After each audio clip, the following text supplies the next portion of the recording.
Some of them are going to sound like, well, you've heard it before, but it's worth re-emphasizing. I think the first is you need to work, depending upon how well you want to do, and particularly if you're starting a company, you need to work super hard. So what does super hard mean? Well, when my brother and I were starting our first company, instead of getting an apartment, we just rented a small office and we slept on the couch. And we showered at the YMCA, and we're so hot up we had just one computer. So the website was up during the day, and I was coding at night, 7 days a week, all the time. And I sort of briefly had a girlfriend in that period, and in order to be with me, she had to sleep in the office. So work hard, like I mean, every waking hour. That's the thing I would say, particularly if you're starting a company. And I mean, if you do simple math, say like, okay, if somebody else is working 50 hours and you're working 100, you'll get twice as much done in the course of a year as the other company. The other thing I'd say is that if you're creating a company or if you're joining a company, the most important thing is to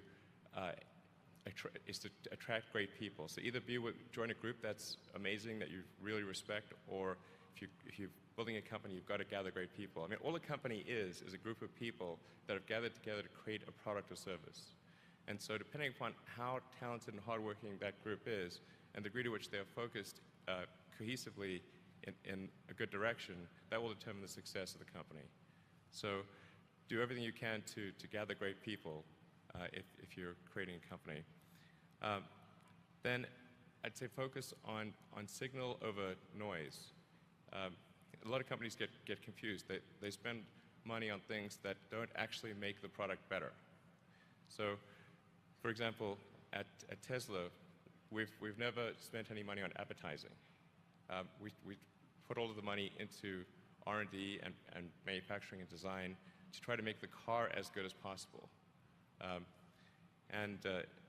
think that's the way to go. So for any given company, just can keep thinking about, are these efforts that people are expending, are they resulting in a better product or service? And if they're not, stop those efforts. And then the final thing is to sort of don't just follow the trend.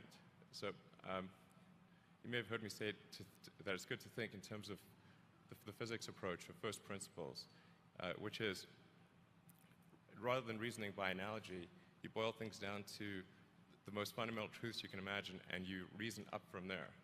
And this is a good way to figure out if something really makes sense, or if it's just what everybody else is doing. It's hard to think that way. You can't think that way about everything. It takes a lot of effort. But if you're trying to do something new, it's the best way to think. And that framework was developed by physicists to figure out counterintuitive things like quantum mechanics. So it's really a powerful method. Anyway, so that's, and then I think that the final thing I would encourage you to do is, now is the time to take risk. You don't have, yeah, you don't have kids. Your obligation. Well, sorry, probably don't have kids.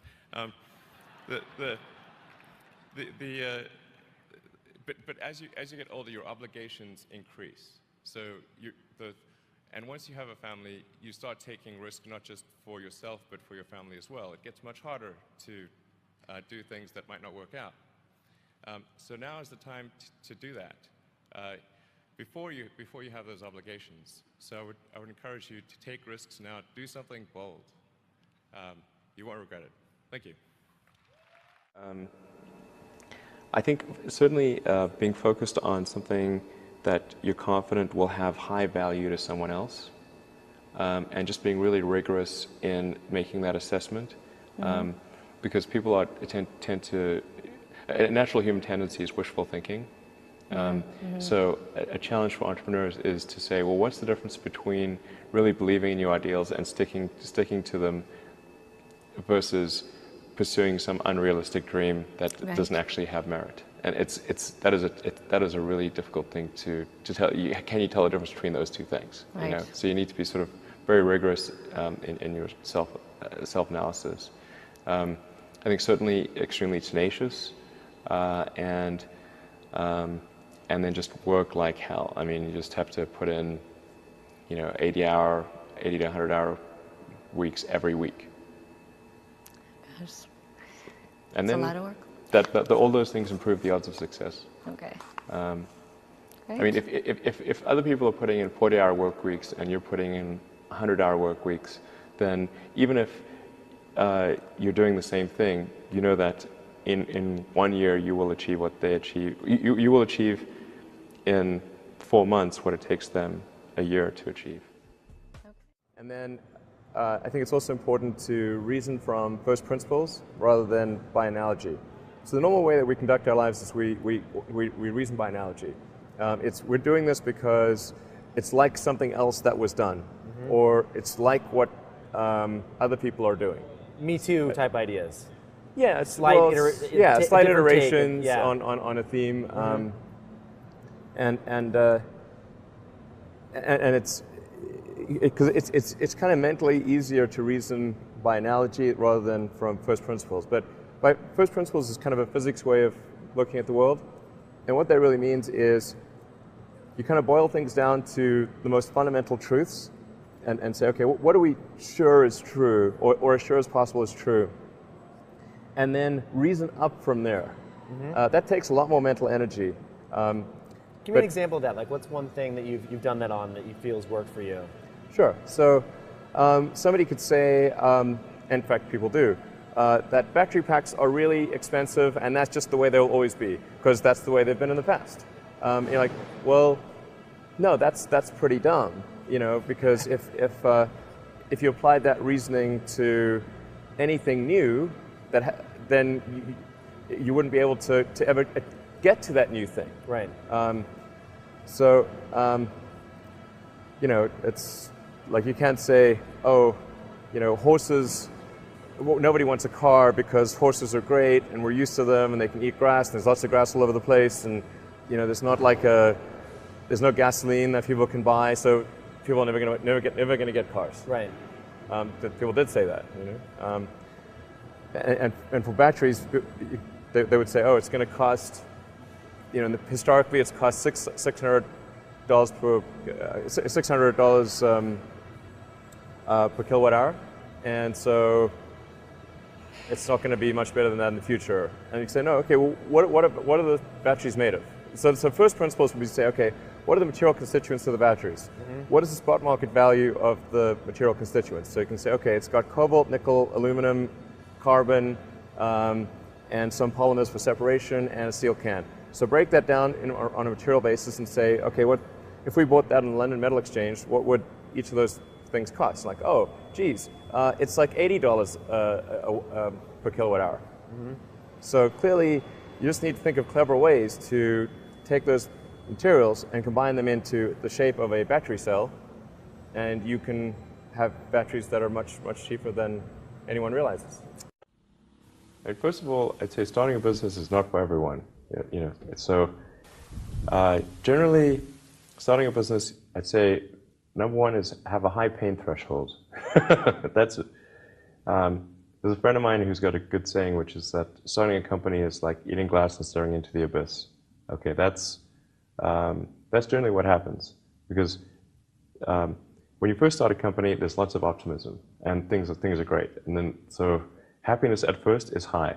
Then you encounter all sorts of issues, and happiness will steadily decline, and then you'll go through a whole world of hurt. And then eventually, if you succeed, and in most cases you will not succeed, and Tesla almost didn't succeed, came very close to failure. Then if you succeed, then after a long time you will finally get back to happiness. I think too is you've got to make sure that whatever you're doing is a great product or service. It has to be really great. And I go back to what I was saying earlier, where if you're a new company, I mean, unless it's like some new industry or new market that, if it's an untapped market, or then you have more ability to, the standard is lower for your product or service. But if you're entering anything where there's an existing marketplace against large entrenched competitors, then your product or service needs to be much better than theirs. It can't be a little bit better, because then you put yourself in the shoes of the consumer, and they say, why would you buy it as a consumer? You're always going to buy the trusted brand unless there's a big difference. So a lot of times, entrepreneur will come up with something which is only slightly better. And it can't just be slightly better. It's got to be a lot better. Number 3, I'd say, is constantly seek criticism. A well thought out critique of whatever you're doing is as valuable as gold. And you should seek that from everyone you can, but particularly your friends. Usually your friends know what's wrong, but they don't want to tell you because they don't want to hurt you. So lift you up, sort of your. Yeah. So they'll say, "Oh, I want to encourage my friend, so I'm not going to tell him what I think is wrong with his product." Yeah. It doesn't mean your friends are right, but very often they are right, and you at least want to listen very carefully to what they say. And to everyone, if you're looking for, basically, you should take the approach that you're wrong. That you, the entrepreneur, are wrong. Your goal is to be less wrong. I think successful entrepreneurs probably come in all sizes, shapes, and flavors. I'm not sure there's any one particular thing.